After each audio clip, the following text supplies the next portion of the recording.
Welcome back, everybody, to United in Strengths. As you know, this is your community, your space for those three things of taking a moment just to breathe, of remembering your best qualities, your 24 qualities you can turn to at any point, and connect. Your opportunity to connect with one another here, and also that reminder for us to connect with people in our life, even more in the physical distancing era here. So I'm so delighted here to introduce our guest speakers. And so I'm going to try to keep this to a minute, because I know you want to hear from them and not me, but I do need to tell you about them briefly. So this is Suzie Pileggi Pawelski and James Pawelski, and they are my friends and colleagues, and I want to say a little bit about each of them and then the two of them together. So starting with Suzie. Suzie is basically a media guru. She's written for award-winning media relations campaigns. She is a writer for just about every popular psychology media thing out there, like Psychology Today and Science American and many others. James Pawelski is a UPenn professor, University of Pennsylvania, is the founder of a new field you should alert yourself to called Positive Humanities. You might know him as the founding executive director of IPA, which we've talked about here before, the International Positive Psychology Association, and a co-founder of the MAPP program at the University of Pennsylvania. Now, James and Suzie have a number of strengths, as you'll see shine here. And, each of them, I think together, they bring social intelligence. They each express, as I've connected with them, social intelligence in different ways. And James has a prudent way of expressing his social intelligence that also has like a wise perspective way of how he's methodical and how he talks. And Suzie's social intelligence comes across as a great amount of friendliness, zestfulness, and hope.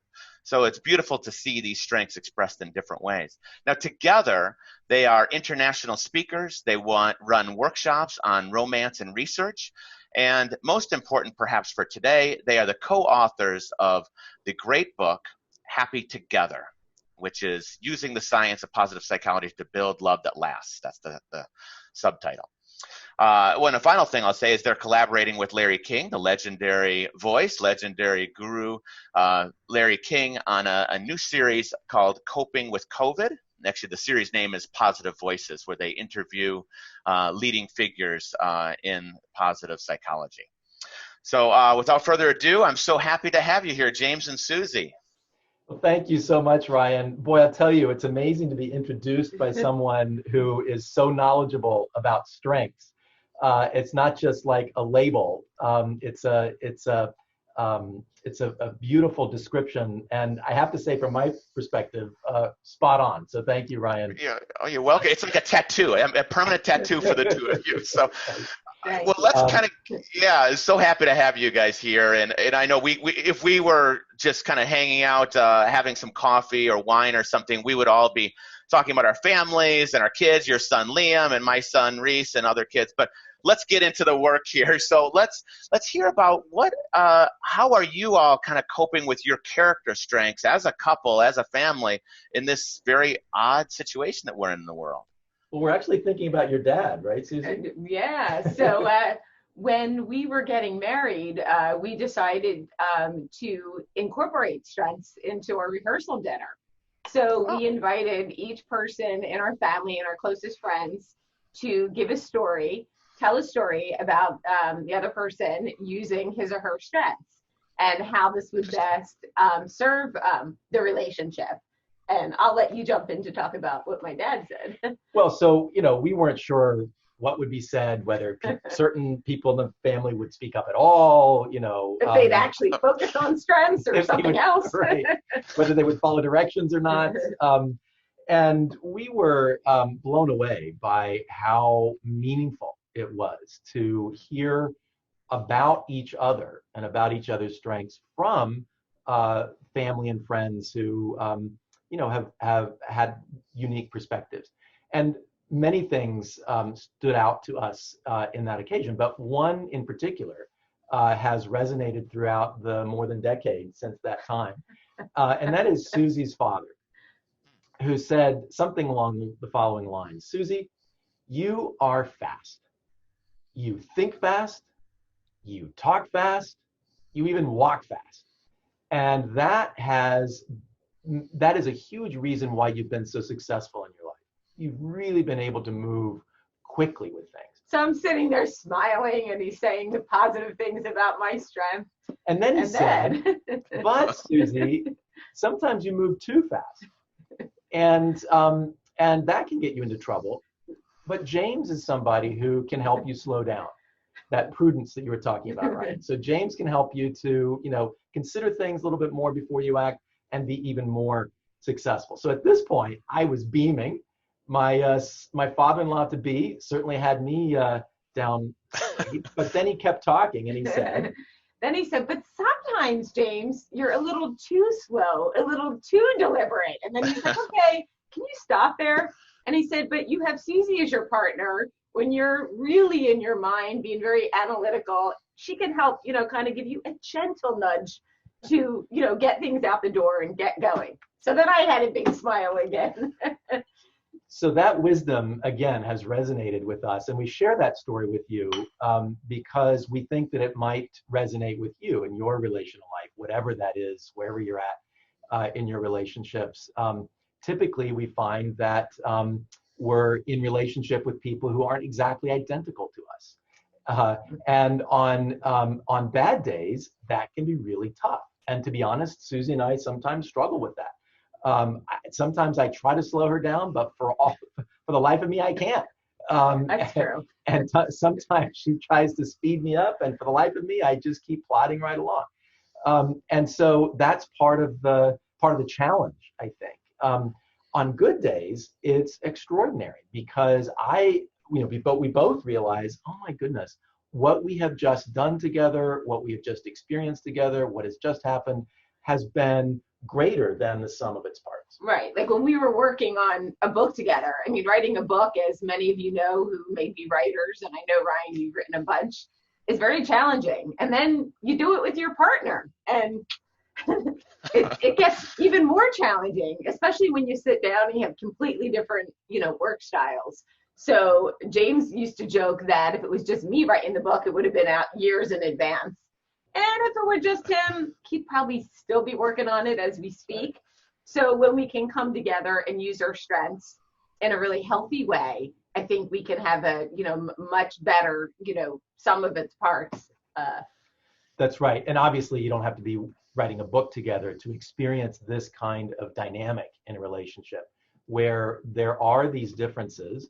And then how is it helpful to be open to those differences and to have a kind of giving and receiving, a breathing in the relationship? And so that's actually what we'd love to talk with you about for the next few minutes. Can I ask you a quick question about that real quick? So what is in terms of such great examples already, but getting into the nuts and bolts of how do you actually do that? Like, do you set aside time to discuss it with one another? Because you both do have this sense of openness to one another and wanting to learn from one another. So then how does that operationalize into the reality of, you guys got together and you wrote the book? Because I could just see that being absolute chaos. So difficult if I think about it for my life or other people. So it is. I hadn't thought about it for the two of you, but yeah, I'm kind of in awe now suddenly that you guys did that. So what are the nuts about how do you do that then? Like, what is the exact thing? 10 minutes a day to talk to one another, or what? Yeah. Nuts and bolts? It's not easy. When we first started working the book, I was the lead author, and I was working on it for a while in my head. And so when James came to join me, he said, he's an academic, a professor. Okay, honey, where's your outline? I said, outline?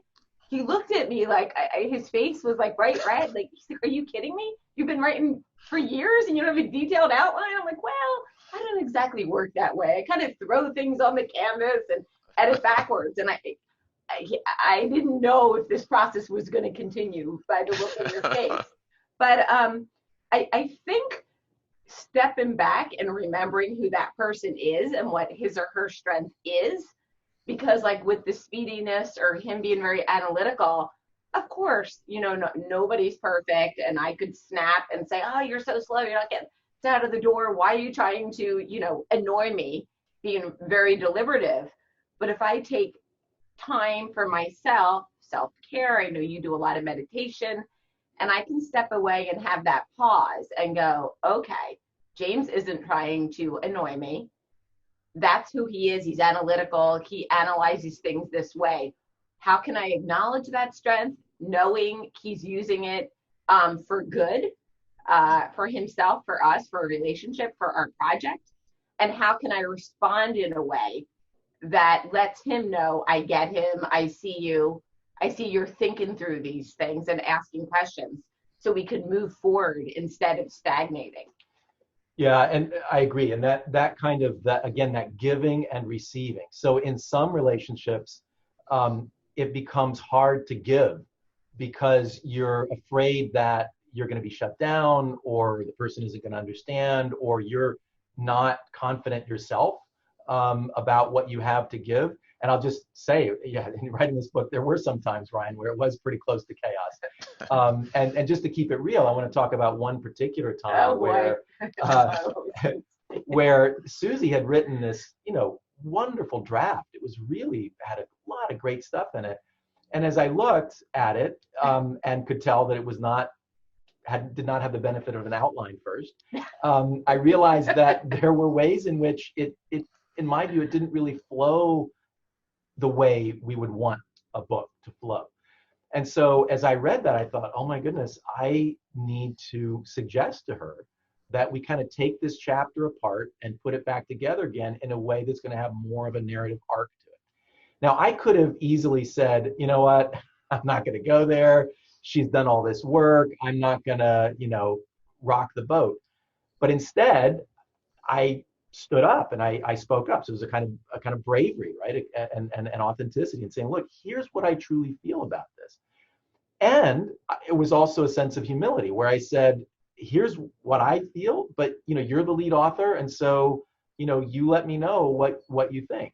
And then on Suzie's side, it's a matter of taking that in. And I'm sure when she first heard it, she just wanted to throw me out the window because she'd done all this work. But being able to receive and again to step away and consider. And so a couple of days later, you came back and said, I said, you have a really good point. I see how, flipping this content around with his, philosophical background, it makes a stronger argument. I mean, in the beginning, I was a little upset, I'll be honest. I'm working hard. He comes in and, wants to change everything. But as I reflected on it, I saw he was right. And I thought it made a much better argument. Also, I think we both used we both have a strength of creativity pretty high. So we created a parking lot, if you will. So we had a file where certain things, I'd be like, okay, you can get rid of those paragraphs or those ideas that are maybe extraneous, don't necessarily carry the argument further. But I really love these three. So we would put them in the parking lot and we would revisit the parking lot, and then we'd negotiate, and we'd bring some back in. So that was helpful. And we injected a lot of humor about the parking lot metaphor. It's such a great example, such a great story, because it illustrates so many key principles with this character strengths work. It represents how each of us needs to authentically stand up with our best qualities. And so Suzie stood up with her zest, her creativity in the writing. James stepped up with his own version of creativity and prudence and perseverance. So it does take that bravery to be authentic, to share your best strengths. And also it shows how the opposing strengths can work together, but also shared strengths can work together. So your shared strength of creativity work together, and your opposing strengths of prudence and zest that could oppose one another. Instead, you made them work together. So all these key things in that example. So thank you for that. That's a keeper story. Now, James, you guys started both talking about giving and receiving. And this is such a great area to unpack. And you guys are kind of leading the way and thinking about what does that mean to give and receive character strength. So let's dig into that. Yeah, let's do it. Thanks, Ryan. So I think in positive psychology in general, and certainly in the very important work of character strengths as well, I think the emphasis has tended to be on action, on giving, on deciding, doing a positive intervention means making some shift in yourself, taking some action, perhaps, noticing something, right? But it's really largely been focused on the individual in the hopes that that change will then change your own life and the lives of those around you. As we've been working on this relational piece, though, we realize that that probably isn't the whole story. And so as important, especially these days, where many of us are spending much more time with our loved ones than we do under more normal circumstances, as in 24/7, right? And so this can kind of magnify that sense of our understanding that their emotions, for example, are contagious. And so how I am in a certain way is going to affect not just me, but also Suzie. So we developed and wrote about this in the book, the interaction model, where we talk about giving and receiving. Let's talk specifically about strengths here. And so let's use gratitude as a good example. And so we all know people, I think, who are good at expressing gratitude. And expressing gratitude is really important. And we all know people who are, well, maybe it's harder to receive the gratitude, though. So I'm just curious, we have a visual on many of you. If you would say that it's easier for you to say thank you for something than to know how to graciously receive the gratitude from others, could you just raise your hand? Okay, a lot of hands are going up. I know mine is going up. So let's take a little bit to unpack that, because we think that that dynamic of receiving the gratitude is just as important as giving the gratitude. So Suzie, we talk about this in terms of a dance. Yeah. So we know, you want to talk just about the receiving or the expressing as well, or? Well, we can talk, well, so why don't you tell them about the dance metaphor that we use? Okay, so we think giving and receiving gratitude are very important. We know gratitude from the research. I'm sure many of you know the gratitude research, that it's really important for relational health. Barb Fredrickson's work shows that it may be the most important character strength for relationships, because it makes a person feel understood, cared for, and just really loved, that you get one another. Unfortunately, though, there's a lot more focus on expressing gratitude. So me expressing it to James or my loved ones, my friends. There's not as much research on receiving the gratitude for some reason. And we see this as a dynamic dance. You need to be a good dancer. If I'm just giving gratitude to James, but I'm not receiving it, that doesn't make for a very comfortable and successful dance together. Which brings us to our dance lesson. You guys up for a dance lesson? Absolutely, yeah.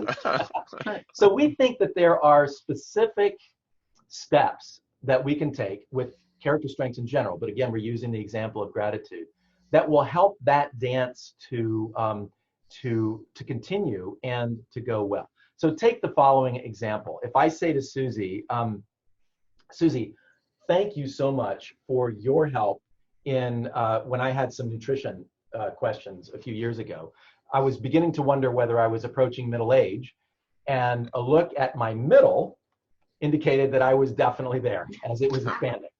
And so I didn't know what to do about this, and I know that Suzie has done a lot of work with nutrition. So Suzie, I asked you, what I should do. You gave me great advice. You told me, what kinds of foods to eat more of, what kinds of foods to eat less of, and I followed your advice. And it really worked for me. So I wound up beginning to lose some weight. I noticed that. It made me feel better. Other people noticed that. Made me feel better. And so it really, and to this day, I weigh significantly less than I did when I had that conversation with you. So thank you for your help. Wasn't really a big deal. It's just what I do. Wow. That kind of takes the wind out of my sails, right? Because here I am, I'm talking about this gratitude, and she doesn't receive it. She's just kind of, putting it back, kind of deflecting it. So Suzie, why don't we talk about another thing about that. Who was I focused on when I was expressing that gratitude? Was I focused on Suzie or was I focused on myself? There's a lot of I in there, right? I, you did it, but then I. So the self versus other focus. Right. So when I was talking about expressing gratitude, many of us express gratitude, hopefully, and of course it's very important. It's better to do it than not doing it at all. But the research shows how you express it's really important. So if I'm just talking about myself, like you did mainly in that example, that's not nearly as beneficial as pointing out the qualities, the strengths, the actions of the other person, rather than just focusing on the gift or yourself. What is it that person did for you? If you're, Sarah Aljo talks about, I think of the example in her research, like a pair of socks or like a hat, something really simple. So James buys me a gift and I just say, oh, thank you. I love that hat. Orange is my favorite color. Thank you so much. I just love hats. Nothing's wrong with that. I mean, it's better than not thanking him at all. But how much better would it be if I said, I run outdoors most days. It's really cold. My head always gets cold. You really listened and heard what I needed and you care about me. So it's more focusing on his qualities of kindness, listening, compassion, rather than just focusing on the gift or the benefit to myself. Great. So one really important aspect of giving gratitude is, just to make sure you do give it, like that's important. But then adding on to that, thinking about what your focus is. Is it on yourself and the benefits that person has brought to you? Again, that's fine. These are beneficial relationships. But if that's all we talk about, then it can seem like maybe it's not a healthy relationship. So being other focused is important too. So just one, then on the side of the receiving, it's been said of that Ginger Rogers did everything that Fred Astaire did, only backwards and in high heels.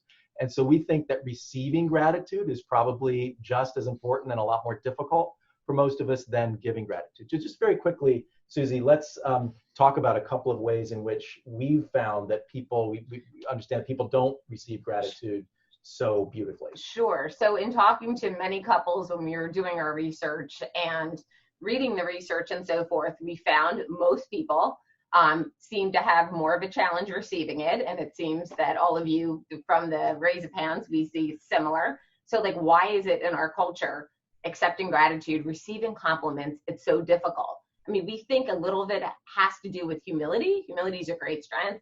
We're taught to be modest and so forth. When it comes to relationships, an important strength. But if we're constantly just pushing our partner away because we can't take things in, that's not terribly healthy for our relational satisfaction. We found there are at least 5 ways that people tend to receive gratitude. The first that we just demonstrated was the deflection. That you're kind of just tossing it off, the compliment. I said, oh, that's no big deal. It's like a pesky fly or a crumb from your sweater. Okay, so that doesn't make your partner feel too good.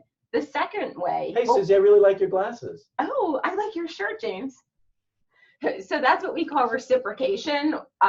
Think of like the game of hot potato when you're a kid. It's like you want to toss away that potato or ball as quick as you can because you're afraid of it landing. I'm not quite sure what we're afraid about, maybe getting burned, but you're just exchanging compliments back and forth. Now, of course, if you're at a cocktail party or something, context, that might be, small talk. We understand. But if you're doing that all the time with your loved ones, with your partner, with your friends, and you're really not letting a compliment land, that kind of closes off the conversation. Yeah, and a third way in which I think people can shut down the gratitude dance is by discounting, right? So you say, you compliment somebody, hey, you did a really great job with that presentation. And the person says, are you kidding me? Oh man, I was so tired. I forgot that slide. I forgot what I was it was terrible, right? And you walk away going, I thought it was good. Like I wanted to compliment you, right? So instead of succumbing to the temptation to deflect or to reciprocate or to discount, we suggest a different set of steps for receiving the gratitude. And so just from the standpoint of the time constraints that we have today, we just want to talk about one, which is very basic. And you can read about the others in our book, Happy Together. But just accepting, taking it in, receiving it, being open to that, right? If somebody gives you a gift, they do it because they want you to take it. They want you to open the gift. They want you to enjoy it and to value it, right? And so if somebody expresses gratitude to you, it's similar. They want you to take it in and accept it. And so taking a breath, looking them in the eye, slowing down, saying, thank you. I really appreciate that, goes a long way toward then continuing that dance. So at this point, what we'd love to do is just to do can you do a meditative dance, Ryan? Let's try it. let's do it. Yeah. So you're gonna lead us through an activity with this now, right? Yeah. So what I'll do, I'll just say briefly in a moment, we'll go through a meditative reflection on your recent experiences with gratitude, both on the side of giving the gratitude and on the side of receiving it. Okay? Sounds great. Great. Let's do it. So let's get ready. It looks like most of you are seated. So whatever position is comfortable for you, feet flat on the floor, hands in your lap. And I invite you to let a deep breath out. And then take a deep breath in. And continue to breathe deeply in a way that is right for you. And if it's comfortable, you can allow your eyes to close. And as you continue to breathe deeply, allow your mind to think back to a recent time in which you expressed gratitude.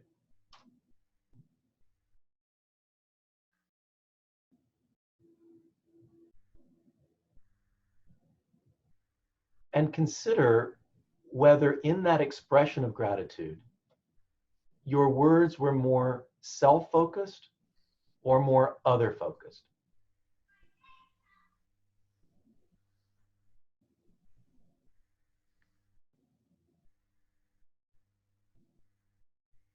If they were more other-focused, how can you continue to reinforce that style of expressing gratitude? If they were more self-focused, what could you do to reorient your gratitude giving so that it's more about the other person?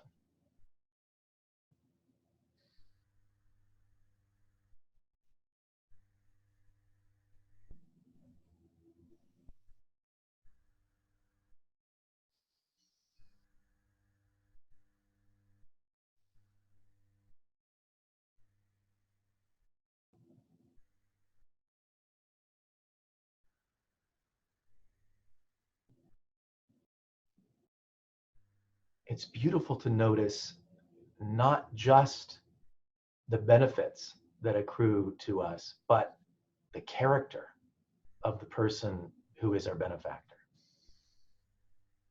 Secondly, thinking about the other side of the dance, the receptive side of the dance. When you think about a time when you have expressed gratitude to somebody and they have taken it in, they have received it, they've welcomed it. How did that make you feel?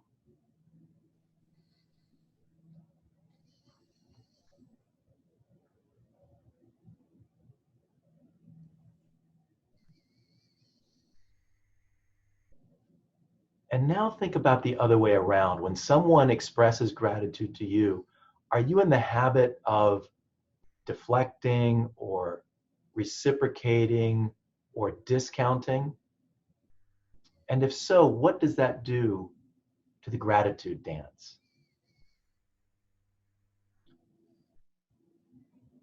And how might you purpose intentionally to receive, to take in the gift of gratitude? Take a deep breath, look the person in the eye, and say thank you, and receive that gift.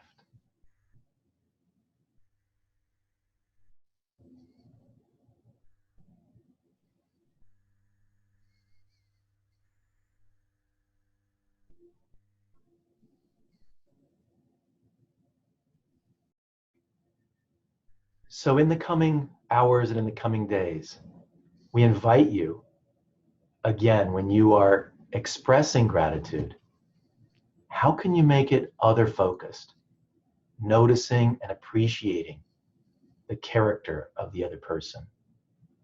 And when you're receiving gratitude, how can you really take that in and communicate to the other person how much you appreciate their thoughtfulness? That, we think, will help gratitude dances to go really well in the future. And we wish you much success, both in giving and receiving gratitude and in your relational lives in these challenging times that we're in. So when you're ready, you can wiggle your fingers and toes and open your eyes if you had them closed, and come back with us together.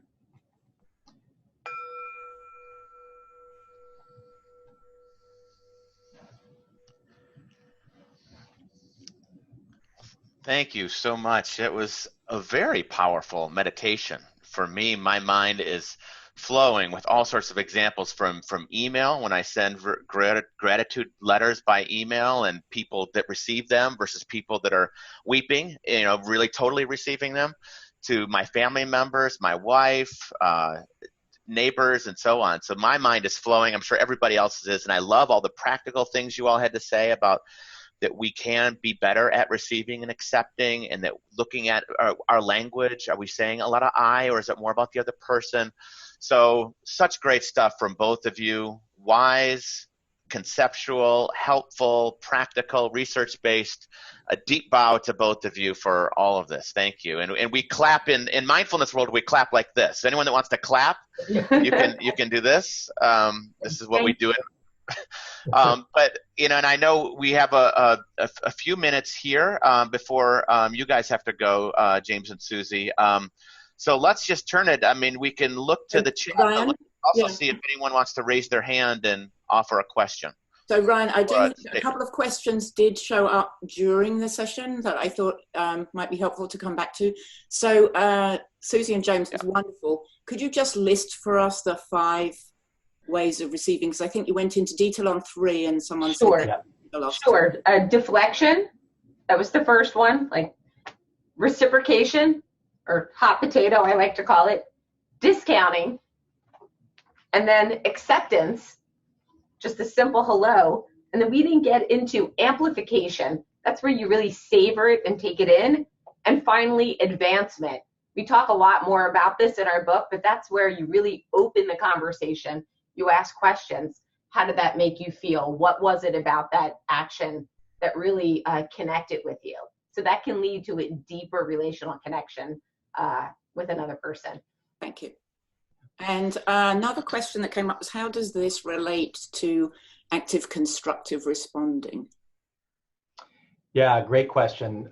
So certainly it's very closely related, I would say. So in active constructive responding, you are, somebody shares good news and you help to amplify that. And so there is a kind of receiving and a kind of evoking, or an invitation for more, which, as Suzie mentioned, the amplification step in our dance steps, which again, I'm sorry that we didn't have time to go into it in a lot of detail, but that, you know what it feels like when somebody hears you and then says, could you tell me more? Like, I want to know more about how you're feeling. We're like, whoa, really? Because we all want to be seen and known and understood from a position of positive regard, right? So I think that there's that similarity with active constructive responding. It invites our partner or the other person that we're talking with to amplify. And we think that that's an important part of giving and receiving in character strengths across the board.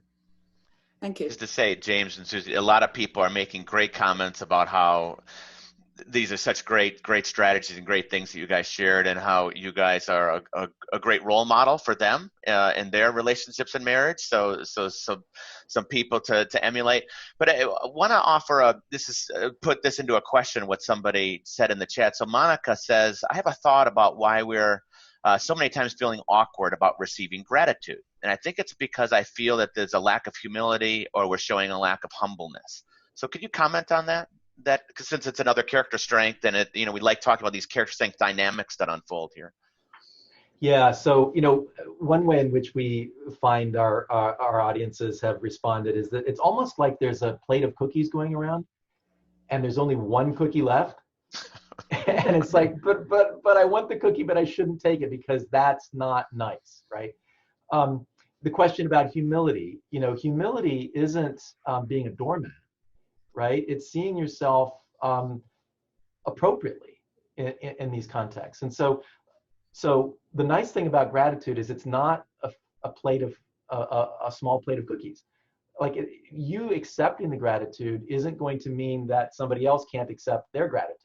Right. In fact, it's probably the other way around, because if Suzie accepts gratitude from me, then that helps model for me how to accept gratitude. So it's more likely that we'll be in an environment, in a community where people are receiving gratitude well. It's more likely that will happen even more, right? Yeah, and I think I like the door metaphor. I don't know if you have time to explain it, but if you think about it, I think a lot of people think humility and, if I accept this, I'm bragging. But if they can really think about humility, really connecting with your partner, I'm giving James a gift if I'm receiving his expressed gratitude well, because I'm continuing the dance. I'm not like closing the door in his face. So there's a lot of research with John Gottman's, bids for attention, similar to that. If he's sort of making a bid by giving me something, and I'm like, nah, it wasn't a big deal, I'm pushing him away. I'm stopping that dance. I'm maybe stepping on his foot, and I'm not allowing the conversation to evolve. And honestly, that feels to me more likely to be caused by pride than humility, right? I don't need your thanks. I'm good. Right? And so let me just take 30 seconds to talk about the door metaphor, because I think it's really important. Gratitude is really fascinating. I mean, Ryan, you and I do thousands of fabulous things every day.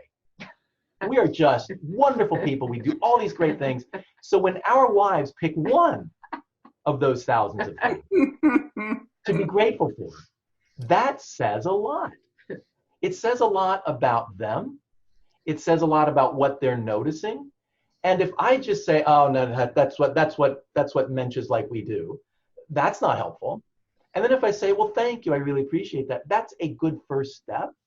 But what about saying, I'm really curious to hear more about why this resonates with you, right? Can you tell me more? And it's amazing what opening that door can invite in terms of learning more about the other person. What is it about Rochelle that makes her really sensitive to when you take out the trash, or when you do the dishes, whatever it is? You can find out more about, her background, perhaps her values. So we see gratitude, and we see the dance, that back and forth, not only as being something that is well aligned with gratitude, but is well aligned with relational growth and health. Any comment on families? So, in giving and receiving, like with your son, or any advice you would give on these strengths with kids? A lot of us here are parents, and yeah. I think really acknowledging their strengths and helping them enable them to use their strengths. I think, unfortunately, in this day and age, lots of times what we see in the media and certain folks out there, people trying to push strengths on others that maybe isn't someone's natural strength. If I'm trying to do that to James, or even worse, to a child, because I want him or her to have the same zest as me, rather than saying, okay, maybe you have a quieter, strong strength of, X or Y. So I think acknowledging the strengths and helping create opportunities for our kids to let their unique strengths shine, and not the strengths that we might wish they had or want to share with our own strengths. Yeah, just quickly to follow up on that, I have a colleague, Aaron Buchkowski, who I've worked with for 10 plus years. Wonderful, wonderful guy in the Master of Applied Positive Psychology program at Penn. Ryan, you know who I'm talking about. And when I'm with Aaron, I am way more funny than I usually am. I just crack these jokes. I'm just a lot more funny. So one day I said to Aaron, I'm like, Aaron, it's so great to be with you, in part because like you pull this out of me. Like humor is not one of my top 5, but it is when I'm with Aaron.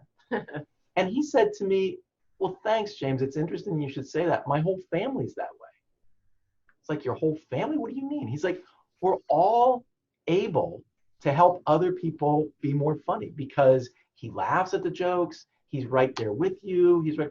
So I think part of our role as parents is to help our kids be more funny, whatever their strengths are, right? To help create an environment within which their expression of their strengths is welcome, and they can continue to explore those.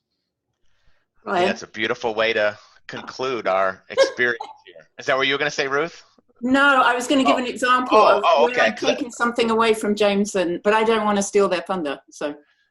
Well, I know also they have to go at quarter till is what. I'm sorry, I'm going to steal a moment because I first met James and Suzie when I was the project manager for a conference that took place in Kripalu, and they shared Kripalu Yoga Center, and they shared this thing about receiving gratitude. And at the time, when I actually watched them, I admit I was like, what on earth are they talking about? That just means I don't know what they're on about. And I think I may even have said that to them afterwards, that was great, but. And then at the end of the conference, or during the rest of the conference, people were coming up to me and saying, the conference was great. Thank you so much for all your work on it. And suddenly it clicked with me that I had this choice of saying, oh, there's a whole team of people and, it's not just me. Or I could say, well, you were great too because you participated. And suddenly it all fell into place that it was this, what is it that made this experience so wonderful for you? And they then connected it, like the Aaron you were saying about, they connected it to the last time I felt something like this was when I was in community with my synagogue or whatever it was. And we got to why it was such a meaningful thing for them. And I walked away saying, if this happened for one person, the effort that went into this program was worth it. And so I didn't put my hand up earlier about receiving because you guys taught me how important it is. So I want to thank you for that because I took that away 4 years ago and it has served me so well. So thank you. Ruth, thanks for sharing that. I'm getting a bit choked up now, actually. So. No, that's beautiful. I'm so glad you shared that. And it reminds me that shortly after that, you sent us a lovely email, expressing that to us. And that really meant and means a lot to us. And I just want to underscore one thing or two things actually about what you just shared. First of all, I'm guessing that, well, I'm not guessing, your experience after of engaging in that dance fully afterwards was better, right? And then this goes back, Ryan, to that question of humility, right? And so, we don't want to be that person who's like, yeah, thank you, I know I'm great, thank you. But that's not what Ruth did, right? So what Ruth did was she opened that door and she said, I'm curious, I want to know more about that. And soon what happened was conversations that could feel awkward if one person is like, oh, that was fabulous, turned into these conversations of shared values, right? And so the person was saying, it reminds me of the importance of community that is so much a part of my life and my, and my relationships, right? And so that's what happens when you can open that door that's identified through gratitude and then have a conversation of shared values, which doesn't feel awkward at all. It feels magnificent and sometimes even transformative. It's a great way to conclude there. Character strengths help to open up doors to relationships. So thank you both so much for being here. Amazing time, and I wish you both really well. Thank you so much. Thank you, Ruth. Thank you, Ryan. Thanks, Thank you, everyone. Ruth. And thank you for all the participants.